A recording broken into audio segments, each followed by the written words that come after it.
Ah, chers bien-aimés en Jésus-Christ, quelle joie de vous retrouver.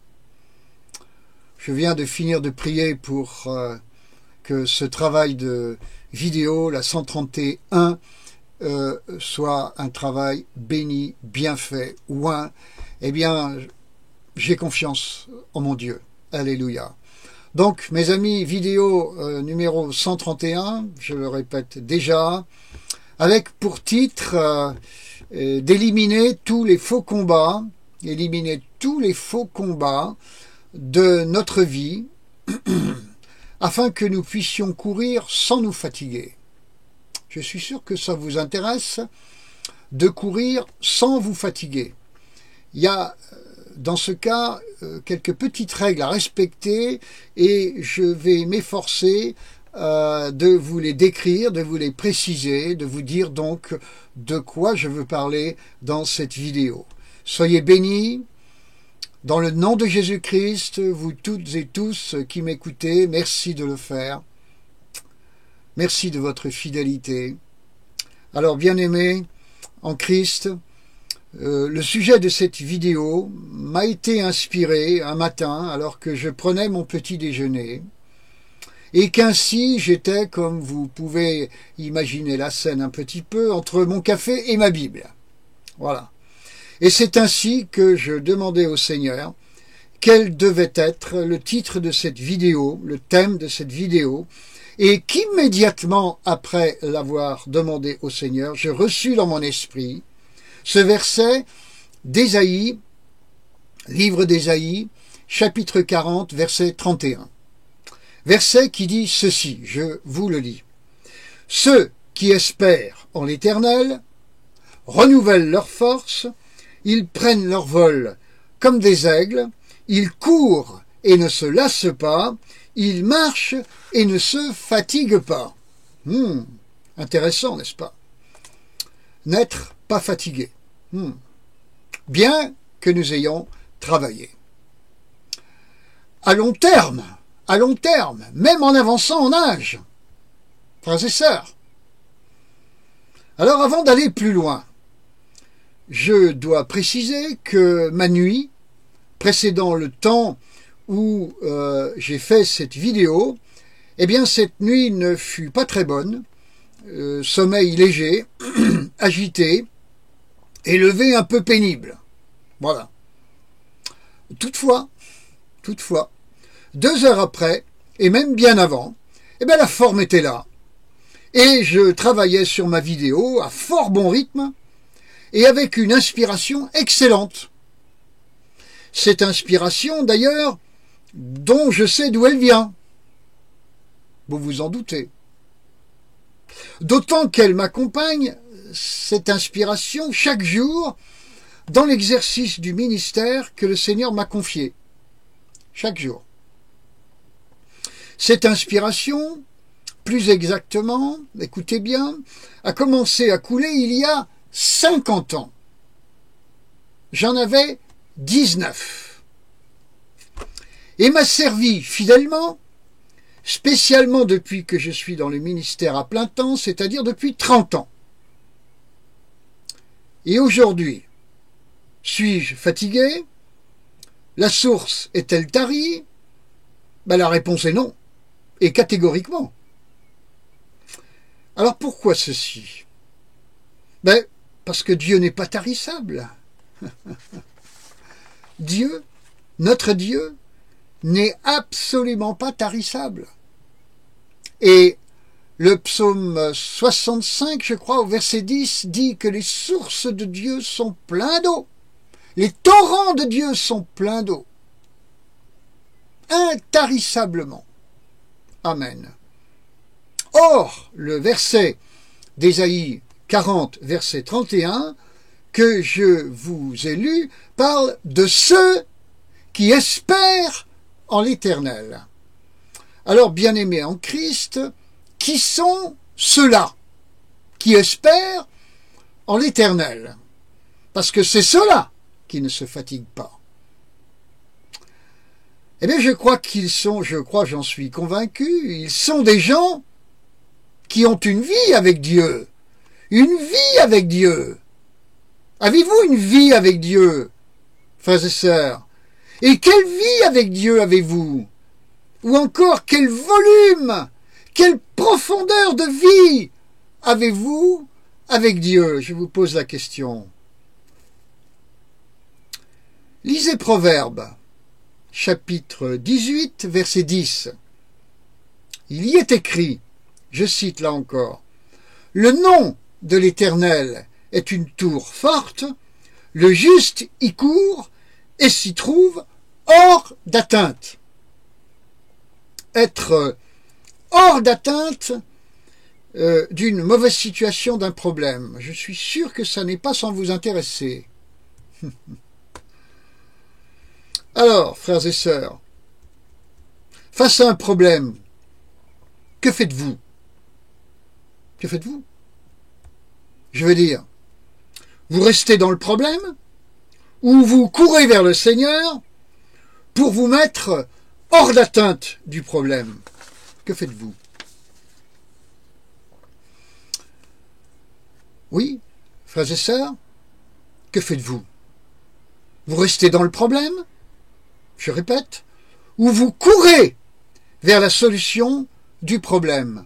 Et là, la solution, il est permis, il est même fortement recommandé d'imaginer l'écriture de ce mot avec un grand S, la solution avec un grand S. Avez-vous cette complicité avec Dieu, frères et sœurs? Cette communion, ce feeling avec lui qui va faire que face à un problème, vous allez vite réagir en courant vers la solution avec un grand S. Solution, dans ce cas, que vous connaissez. Que vous connaissez, dans ce cas, si bien, si vous courez vers elle immédiatement. Mes amis en Christ, ce que je viens de vous dire, c'est pour traiter un problème quand il est là. Maintenant, il y a aussi une sagesse de l'esprit qui va vous servir pour que le problème ne vienne pas du tout. Vous savez, nous avons un dicton dans la langue française, il vaut mieux prévenir que guérir. Donc il vaut mieux anticiper que pas du tout. En effet, savoir agir face aux problèmes, frères et sœurs, c'est très bien. Mais savoir éviter le problème, c'est encore beaucoup mieux. C'est logique, n'est-ce pas? Ben oui. Alors, lisez avec moi un autre verset qui se trouve dans les Proverbes, au chapitre 22 et verset 3, ou, comme vous le voulez, chapitre 27, verset 12, c'est le même verset, à savoir, celui-là aussi, je vous le cite, « L'homme prudent voit le malheur et se cache. Les simples, c'est-à-dire les naïfs, passent outre et en sont punis. » Autrement dit, l'homme prudent voit venir de loin le problème et il prend ses dispositions. Donc il n'est pas pris au piège. Tandis que les simples, pas de discernement, ils avancent comme ça. Et donc ils passent outre ces naïfs-là et en sont forcément punis. Ils ont attiré sur eux un tourment. Voilà. Ainsi, êtes-vous prudent ou naïf, frères et sœurs, à votre avis? Et comme le dit Paul, jugez-vous vous-même. C'est-à-dire, prudent ou naïf, c'est-à-dire, savez-vous écouter le Seigneur pour anticiper les embuscades afin de les éviter, ou vous ne savez pas faire cela? Écoutez le Seigneur pour éviter les embuscades. J'ai donc parlé d'éviter les embuscades, les pièges. Cela implique, je le répète, excusez-moi, d'être prudent et non naïf. Prudent et non naïf. Comment y parvenir? J'ai parlé d'une vie avec Dieu, c'est-à-dire avec sa parole, pour en être nourri et avec son esprit pour être conduit. Connaître sa parole, connaître son esprit. C'est-à-dire, encore, chaque jour, prenez votre Bible, qui ne devrait, en quelque sorte, de près ou de loin, jamais être éloignée de vous. Jamais. Et dites au Seigneur qui est l'Esprit, que veux-tu me dire aujourd'hui? Seigneur, toi qui es l'Esprit, parle-moi, je t'écoute et remplis-moi. Vous n'avez pas le temps de faire ça? Vous n'avez pas le temps de faire ça? Alors laissez-moi vous dire ceci. Mon père d'en bas, mon père de chair, dont je vais vous parler maintenant pour vous dire quelques mots, il travaillait très dur, autrefois, dans le bâtiment, et toute sa vie. Chaque matin, néanmoins, il prenait le temps de faire ce que je viens de vous décrire. Il avait sa Bible, il priait, au milieu de son petit déjeuner, de son bol de café, de ses tartines, dans un petit coin de la cuisine, qui était déjà toute petite. Nous vivions dans un modeste appartement. Il n'y avait rien de spacieux. Tout était petit volume, mais tout allait bien quand même. Et mon père avait ce petit coin dans la cuisine, et je le voyais. Quel merveilleux souvenir. C'est inscrit dans mon ADN profond. Je rends grâce au Seigneur pour ce père que j'ai eu, qui, malgré la pénibilité qu'il avait au travail, jusqu'à 65 ans, jusqu'au dernier jour, a été fidèle à son culte au Seigneur tous les matins. Même quand il souffrait. Tous les matins. Gloire à Dieu pour le père que j'ai eu. Alléluia. Bien-aimé en Christ, si vraiment vous faites cela, en écoutant vraiment le Seigneur qui est l'Esprit, il va vous conduire dans la même expérience que Paul, qui à son propos disait ceci. Écoutez bien, je cite aussi ce verset. Paul dit, « Moi donc, je cours, mais non pas à l'aventure. Je donne des coups de poing, mais non pour battre l'air. » 1 Corinthiens, chapitre 9, verset 26. Que disait plus exactement Paul dans ce verset? Eh bien, il disait qu'il était dans des combats utiles et non dans des combats inutiles. Par ailleurs, dans 2 Thessaloniciens chapitre 3 verset 11, Paul parle des chrétiens qui s'agitent au lieu d'agir. Ils s'agitent au lieu d'agir. Le texte littéral parle de ceux qui ne font rien, mais qui s'affairent à des choses inutiles. Ai-je en marge cette précision dans ma Bible personnelle? Ainsi, Paul semble inviter les chrétiens à éliminer tous les faux combats de leur vie. Frères et sœurs en Christ, si j'ai et si vous avez des faux combats si nous avons des faux combats dans nos vies, n'allons-nous pas nous infliger bien des tourments à nous-mêmes, s'infliger des tourments à soi-même, comme Paul le cite dans 1 Timothée chapitre 6 verset 10? S'infliger des tourments à soi-même. À ce propos, quand nous avons des problèmes, frères et sœurs, nous disons volontiers « Satan m'attaque » ou « Dieu m'éprouve ». On est même éventuellement tenté de penser qu'il s'agit des deux à la fois. Satan m'attaque et la grâce surabondante, Dieu m'éprouve pour que je connaisse la surabondance de la grâce. Enfin bref, j'ai envie de dire qu'on emberlificote, je ne sais pas si vous connaissez ce mot, quelque chose comme ça.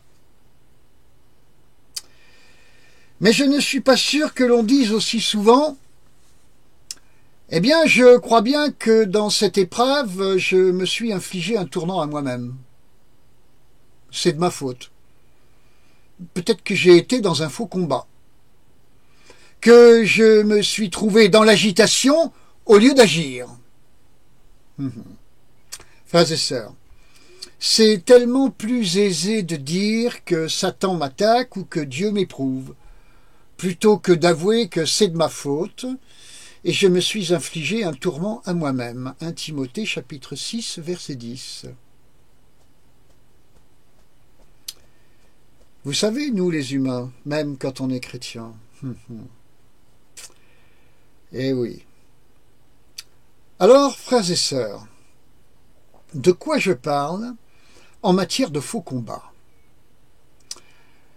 Hélas, il y en a énormément, des faux combats.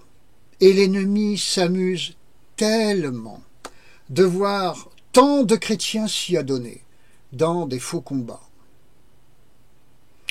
Vouloir absolument, par exemple, s'expliquer avec quelqu'un plutôt que de laisser Dieu agir est souvent, je dis pas toujours, mais souvent, et même très souvent, un faux combat. Effectivement, parce que Dieu n'a pas forcément besoin de moi ni de vous pour régler un problème, un conflit. Certes, nous voulons bien faire, mais souvent, la situation est pire à la fin que par rapport au début. Parce que c'est dans la chair que nous avons agi.